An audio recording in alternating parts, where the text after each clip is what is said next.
Kita ke sorotan lain, Saudara. Banjir melanda sejumlah wilayah di 14 kecamatan di Kabupaten Maros, Sulawesi Selatan. Banjir juga merendam jalan poros antar provinsi yang menyebabkan akses kendaraan lumpuh total. Banjir setinggi hingga 50 cm membuat akses kendaraan menuju Makassar dan sebaliknya lumpuh total.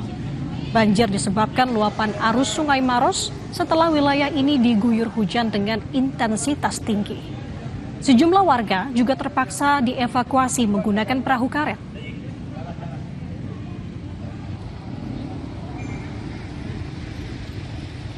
Air untuk kondisi banjir ini meningkat, karena kondisi air pasang juga terjadi.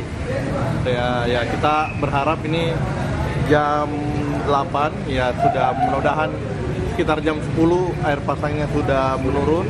Ya mudah-mudahan ini bisa surut banjirnya. Basarnas Makassar terus mengevakuasi warga yang terjebak bencana banjir di Kabupaten Maros, Sulawesi Selatan. Sedikitnya, Saudara, ada 5 titik lokasi evakuasi yang dilakukan. Mayoritas korban banjir adalah lansia dan juga anak balita. Hingga tengah malam ini, proses evakuasi korban bencana banjir di Kabupaten Maros terus dilakukan tim SAR gabungan. Akibat tingginya banjir dan derasnya arus air, warga yang merupakan lansia dan balita ini dievakuasi menggunakan tandu dan perahu karet. Banjir di Kabupaten Maros telah melanda sejumlah titik di 14 kecamatan.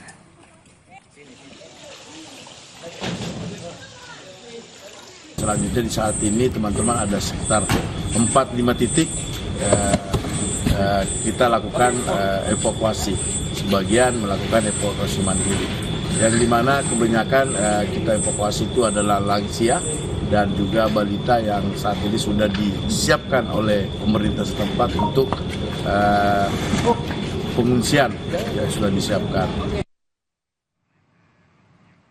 Saudara, 2 mahasiswa Universitas Islam Sultan Agung atau Unisula di Semarang, Jawa Tengah ditemukan meninggal dunia.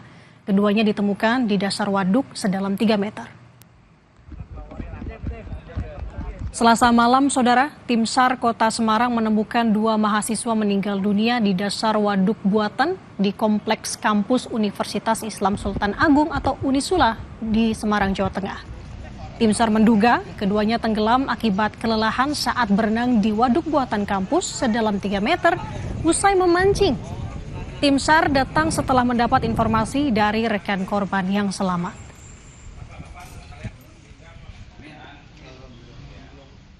Korban kelelahan, akhirnya satu orang korban temannya berusaha memberikan pertolongan, namun keduanya malah tenggelam bersama. Ini berapa? Jadi kita selami kedalaman antara 2,5 sampai 3,5 meter. Sementara, Saudara, polisi mengonfirmasi kedua korban adalah mahasiswa Unisula Fakultas Teknik Industri, yakni Andre Puji Setiawan asal Jepara dan Sarif Hidayatullah asal Gresik. Ketua jenazah sudah dibawa ke Rumah Sakit Islam Sultan Agung Semarang untuk divisum. Demi kepentingan penyidikan, Saudara, polisi juga mendatangi tempat kejadian dan memeriksa rekan korban yang selamat. Polisi pun mengungkap kronologi kejadian, salah satunya tentang adanya tantangan antar mahasiswa tersebut untuk berenang di waduk. Ada yang menyatakan bahwa itu sedang memancing dan lain sebagainya, tapi masih dalam pendalaman lebih lanjut. Yang mengkonfirmasikan ada sebuah bukan tantangan ya, artinya yang bisa nyampe ke sana berenang siapa yang berani ya. Terus kemudian si korban pertama itu si Sarif Hidayatullah, dia memberikan diri untuk berenang, namun kemudian di tengah-tengah kolam tersebut si Sarif Hidayatullah tidak sanggup untuk melanjutkan berenangnya sehingga dia minta tolong. Kemudian si korban 2 Andre Puji Setiawan dan temannya atas nama Fadlan terjun turun ke bawah untuk menolong si Syarif Hidayatullah. Namun demikian Syarif Hidayatullah keburu tenggelam, dan kemudian si Andre yang notabene yang bilang tadi akan memberikan hadiah tersebut juga ikut tenggelam. Namun teman yang satunya atas nama Fadlan, dia bisa menyelamatkan diri dan kemudian naik ke atas. Kemudian dia minta tolong sama ada orang pekerja yang sedang mempekerjakan bangunan di sekitar TKP.